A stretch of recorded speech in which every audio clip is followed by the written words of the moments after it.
বল দাদা, আপনার কাছে আমার একটি প্রশ্ন যে মা বাবা যদি মারা যায় তাহলে ব্রাহ্মণ দিয়ে আমরা ক্রিয়াকর্ম করতে পারবো কিনা বা করা যাবে কিনা, মতুয়াদের মতে কি আপনার মতদর্শ, মানে আপনার মতটা আমাদের ব্যক্ত করবেন। জয় হরিবল। আমি জয় গোসাই, ঢাকাস্থ পূর্ণব্রহ্ম শ্রী হরিচাঁদ মন্দিরে পূজারী। দাদা একটু জোরে করেন। তো আজকের আমরা যে বিষয়ে আপনাদের মধ্যে আলোচনা তুলে ধরতেছি সেটা হচ্ছে পিতামাতা মারা গেলে আসলে আমরা তথাকথিত ব্রাহ্মণ বা পুরোহিত দ্বারা আমাদের বাবা মার শ্রদ্ধা অনুষ্ঠান করা যাবে কিনা সেই প্রসঙ্গে আলোচনা। তো আসলে মূলত আগে আসি যে মা বাবা মারা গেলে আমাদের কি করণীয় সেই বিষয়টা। তো আমরা সাধারণত দেখে থাকি গ্রাম অঞ্চলে বা শহর অঞ্চলে বা যে কোনো জায়গায় আমরা সাধারণত লোকাচারে দেখি যে একটা মানুষ মারা যাওয়ার পরে, দেহ থেকে দেহান্তরিত হওয়ার পরে আমরা তার সৎকার করি। সৎকারের পরে সৎকার বলতে পারে দেহ সংস্কার করি। দেহ সংস্কারের পরে ওটাকেই অন্ত্যেষ্টিক্রিয়া বলে।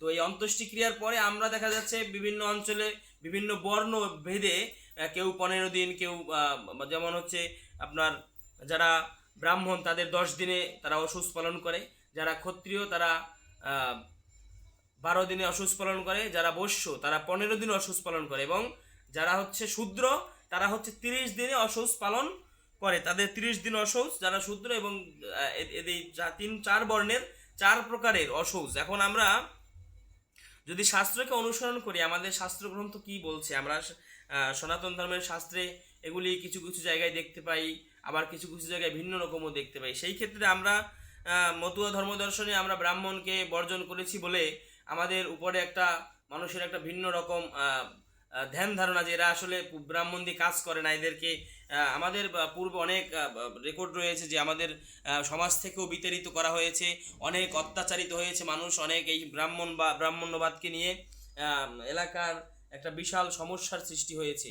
তো এই প্রেক্ষাপটে আমি আজকের ভিডিওটা করতেছি এই জন্য যে আমাদের শাস্ত্রে কি বলে আসলে মা বাবা মারা গেলে কি ব্রাহ্মণ দিয়েই কাজ করতে হবে কিনা, বা ব্রাহ্মণ মূলত সেই ব্রাহ্মণ এখন আছে কিনা সেটাও একটি প্রশ্নের বিষয়।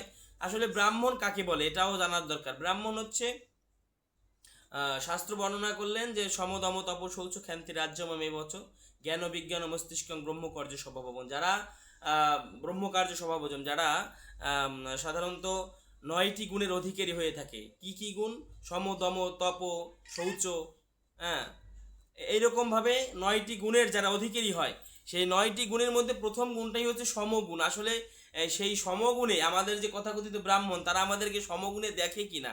সমগুণ হচ্ছে সমস্ত মানুষকে সমানভাবে দেখা এবং সবাইকে সমানভাবে গ্রহণ করা। আসলে যে ব্রাহ্মণ দিয়ে আমরা কাজ করাই, যে পুরোহিত দিয়ে আমরা কাজ করাই, তারা কি আমাদের সমানভাবে দেখে কিনা, এটাও একটি প্রশ্ন। দম মানে তারা দমন থাকবে, মানে তারা সমস্ত কর্মে তাদের রিপুকে দমন রাখবে, এবং তারা উত্তেজিত হবে না, রাগান্বিত হবে না। এটাই হচ্ছে মূলত দম শব্দের অর্থ। তো এই যে বিষয়গুলো আমরা দেখে থাকি, যদি ব্রাহ্মণকে একটু দক্ষিণা কম দেওয়া হয়, এরকম অনেক ব্রাহ্মণ রয়েছে যারা উত্তেজিত হয়ে ওঠে, বা তাদেরকে যদি কোনো প্রশ্ন করা হয়, সে যদি সেই প্রশ্নের উত্তর না জানে, সেই ক্ষেত্রে তারা উত্তেজিত হয়ে ওঠে। আসলে ব্রাহ্মণ সেইভাবে সমাজে পাওয়া যায় না। তো আসলে ব্রাহ্মণ লাগবে কিনা সেই ক্ষেত্রে শাস্ত্রে কি বলে, আমি এরকম আমাদের পূর্ব শাস্ত্রে দেখা যাচ্ছে, আমরা যদি শ্রীমদ্ ভগবত গীতাকে অনুসরণ করি, শ্রীমদ্ ভগবত গীতা সাধারণত বৈষ্ণবদের প্রধান ধর্মগ্রন্থ। তো সেই প্রধান ধর্মগ্রন্থকে যদি অনুসরণ করি আমরা, তো সেখানে কি কোথাও শ্রাদ্ধের কথা বলা হয়েছে কিনা সেটাও একটি বিষয়। সেখানে বলা হয়েছে, সেখানে ভগবান শ্রীকৃষ্ণ বলেছেন আত্মা, তিনি বললেন নৈনং সিন্ধন্তি শাস্ত্রাণী নৈনং দহতি পাবক নচৈনং তুদন্তি নসংশয় মরুদ, মানে আত্মাকে কখনো ছেদন করা যায় না, আত্মাকে অগ্নি দ্বারা দহন করা যায় না, এবং বাতাস দ্বারা শুষ্ক করা যায় না, জল দ্বারা ভেজানো যায় না, আত্মাকে কিছুই করা যায় না, অস্ত্র শস্ত্র দ্বারা ছেদন করা যায় না। আত্মা একটি নিত্য শাশ্বত, এটাকে কোনো কিছুই করা সম্ভব না। তাহলে আপনি আত্মাকে কি করতে যাচ্ছেন? আবার উনি আর একটা শ্লোকে বললেন যে বলা হয়েছে যে যেমন একটা পুরাতন বস্ত্র পরিত্যাগ করে আমরা নতুন বস্ত্র ধারণ করি, তেমনি একটি দেহ মানে একটি আত্মা তার পুরাতন দেহ ত্যাগ করে নতুন দেহ ধারণ করে। আসলে এর মধ্যে এখানে আমরা শ্রীমদ্ ভগবত গীতাকে যদি অনুসরণ করি, তাহলে বুঝতে পারি যে আসলে আত্মা দেহ থেকে দেহান্তরিত হয়, মানে পূর্ণাঙ্গ একটা আধার তৈরি হয়েছে। আমি আমার দেহের ভিতরে যে আত্মাটি আছে, আমার দেহ থেকে যখন উনি বের হয়ে যাবেন, তখন ওনার নতুন একটা আধার কোথাও তৈরি হয়েছে, সেই ক্ষেত্রেই সেই আধারে তিনি প্রবেশ করবে বলে আমার এই পুরাতন দেহকে ত্যাগ করে তিনি নতুন দেহ ধারণ করে। আসলে শ্রীমদ্ ভগবত গীতায় এভাবেই বলা হয়েছে। তো তো আমরা যে যে প্রশ্নে ছিলাম সেই প্রশ্নটা হচ্ছে যে আমরা ব্রাহ্মণ লাগাবো কিনা। আসলে আমাদের মতুয়া বিধানে আমরা যেটা করি 1 মিনিটে বলেন।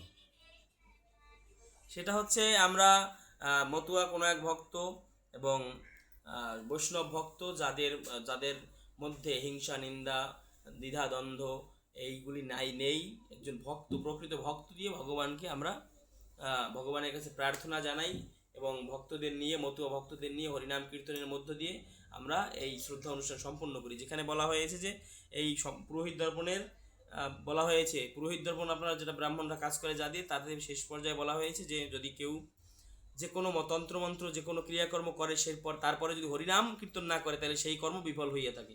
তো সেই ক্ষেত্রে আমরা সমস্ত কর্মেই আমার হরিচাঁদ ঠাকুর যে হরিনাম দান করেছে সেই হরিনামের মধ্য দিয়েই আমরা আমাদের এই শ্রদ্ধা কর্ম মতুয়া বিধানে সম্পন্ন করি। জয় হরি বল। জয় হরি বল। জয় মতুয়া জয় ইউটিউব চ্যানেলের পক্ষ থেকে সবাইকে জয় হরি বল।